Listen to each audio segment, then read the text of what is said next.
අපි යුරෝපය හඳුන්වන්නේ බොහෝ ජාතීන්ගේ සහ දේශ සීමාවල එකතුවක් ලෙසයි.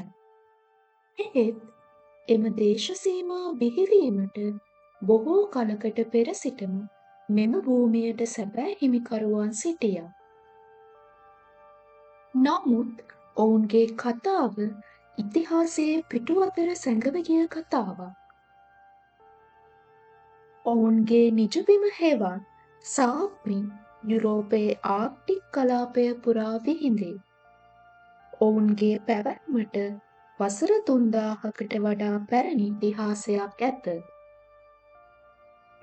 ඔවුන් සාමි ජනතාව වන අතර යුරෝපයේ ඇති එකම ස්වදේශික ජනතාව ලෙස නිල වශයෙන් පිළිගැනේ.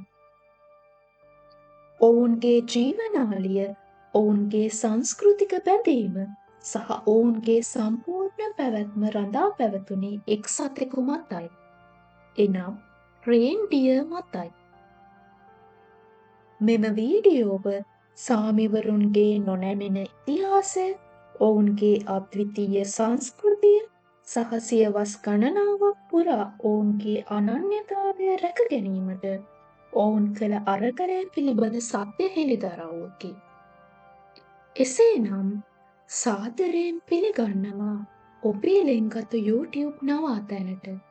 මේ ක්‍රෝනොලැබ් ඩෙකෝ ඩෙල්කේ ආරාධනා කරනවා රැඳී සිටින්න මේ වීඩියෝවේ අවසානය තෙක්ම.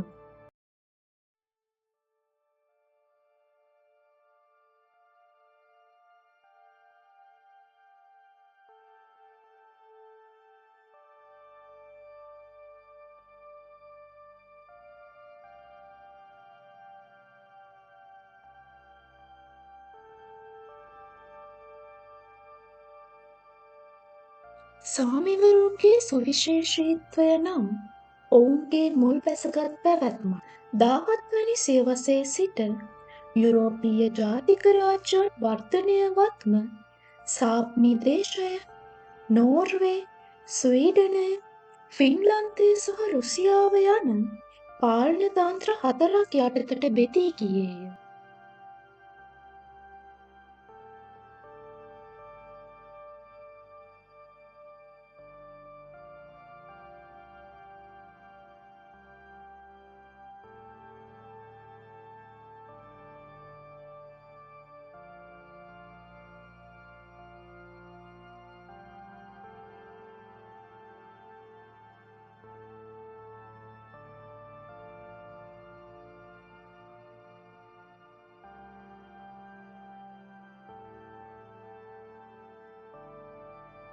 මෙම දේශපාලනික බෙදීමට වඩා හානියක් කළේ 19 වැනි සහ 20 වැනි සියවස්වලදී ක්‍රියාත්මක වූ රාජ්‍ය අනුග්‍රහය සහිත සංස්කෘතික මර්ධනයයි.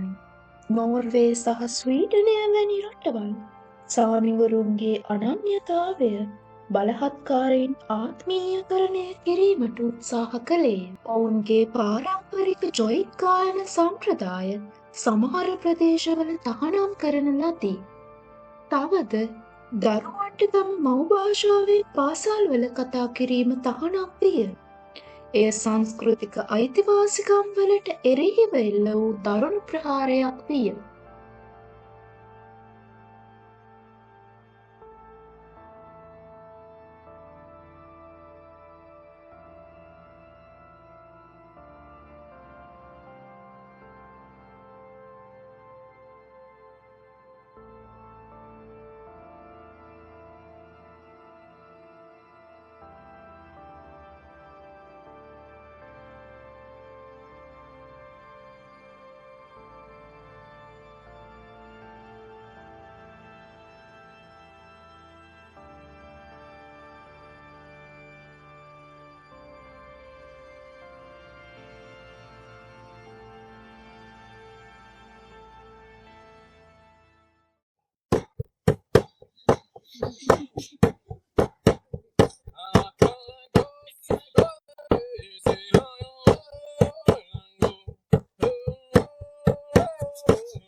අද වන විට මෙම අසාධාරණය නිවැරදි කරමින් සාමිවරුන් තම සංස්කෘතියට ඇති අයිතිය නැවත දිනා ගනිමින් සිටී.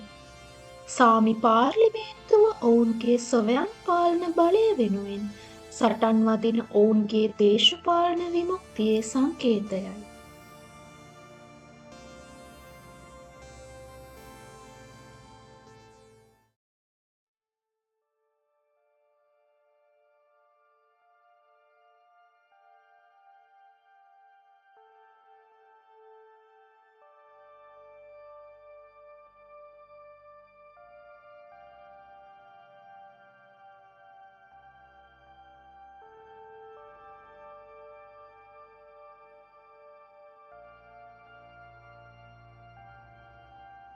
සාමිවරුන්ගේ කොටසකට රේන්ඩියර් පාලනය යනු ඔවුන්ගේ මුළු ජීවන රටාවම වේ. රේන්ඩියර් යනු ඔවුන්ගේ සංචාරක නිදහස, ආහාර, ඇඳුම් සහ අත්කම් සඳහා වූ ප්‍රධාන සම්පතයි.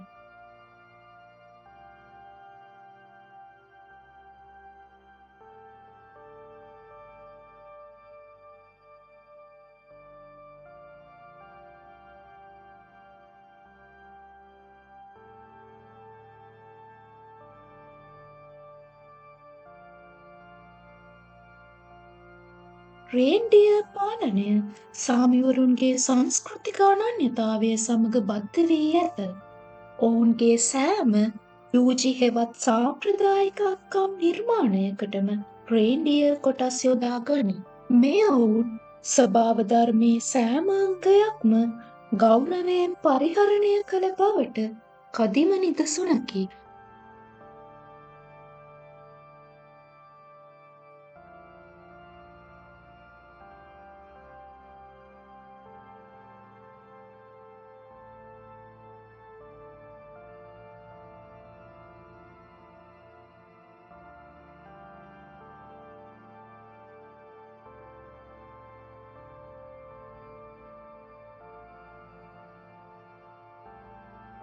නමුත් අද වන විට යුරෝපයේ දේශගුණය වෙනස් වෙමින් පවතී. ආර්ක්ටික් කලාපයේ උණුසුම වේගයෙන් වැඩිවීම හේතුවෙන් රේන්ඩියර් පාලනයට තර්ජන එල්ල වී ඇත. දේශගුණික විපර්යාස නිසා වැසි ඇතිවී හිම මත අයිස් තට්ටු ඇතිවේ.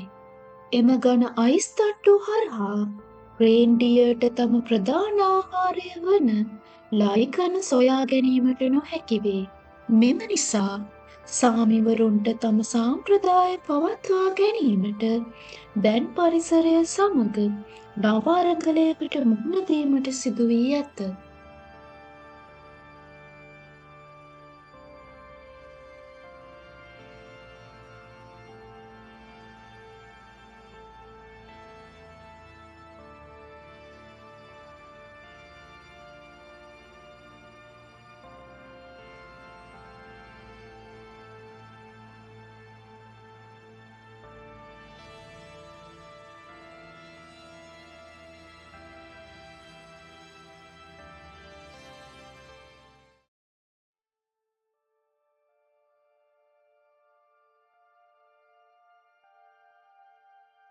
සාමිවරුන්ගේ සංස්කෘතිය ඔවුන්ගේ දේශය මෙන් ප්‍රාණවත් සහ බලවත්ය. ජොයික් යනු ඔවුන්ගේ චිත්තවේගීය ප්‍රකාශනයේ ප්‍රබලතම ආකාරයයි. ජොයික් යනු ගීතයක් හෝ කවියක් නොවේ. එය පුද්ගලයෙකුගේ, සතෙකුගේ හෝ ස්ථානයක ආත්මය සහ ස්වභාවය විදහා දක්වන තනුවකි. එය සාම්ප්‍රදායිකව පූජනීය ක්‍රියාවක් ලෙස සැලකේ. ඔවුන්ගේ ගැත්කී නැවති සාම්ප්‍රදායික ඇඳුම යනු ඔවුන්ගේ දෘශ්‍ය අනන්‍යතාවයයි. එහි වර්ණ සහ රටා මගින් පුද්ගලයාගේ දේශීයත්වය, විවාහක තත්ත්වය සහ පවුල් පසුබිම පවා ප්‍රකාශ කරයි. ගැත්කි යනු සාමිවරුන්ගේ ආඩම්බරයේ ප්‍රබල සංකේතයකි. එමෙන්ම සාමි භාෂා යනු සාම්ප්‍රදායිකව කතා කරන භාෂා 9කට වැඩි ප්‍රමාණයකින් යුත් ගොනුවකි. මර්ධනයන් හමුවේ ඔවුන්ගේ භාෂා සමහරක් වඳ වී යාමේ තර්ජනයට ලක්විය. එහෙත් අද සාමිවරුන් තම දරුවන්ට එම භාෂාවන් නැවත උගන්වමින් තම මුල් බැසගත් උරුමය ආරක්ෂා කරමින් සිටී.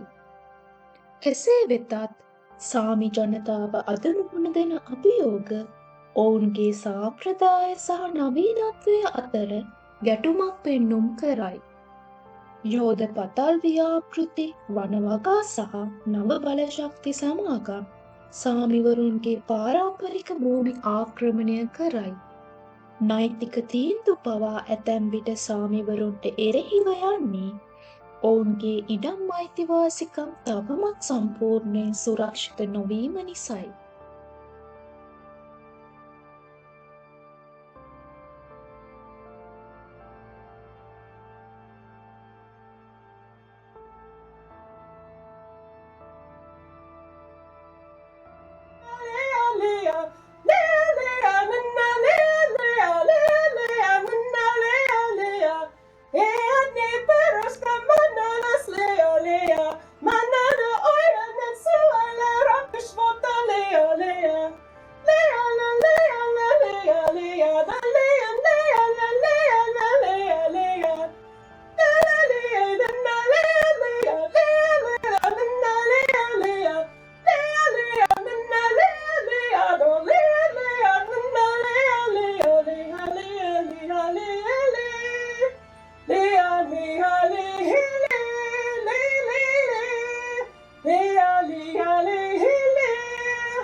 කෙසේ වෙතත් සාමිවරුන් නිහඬ වී නැත.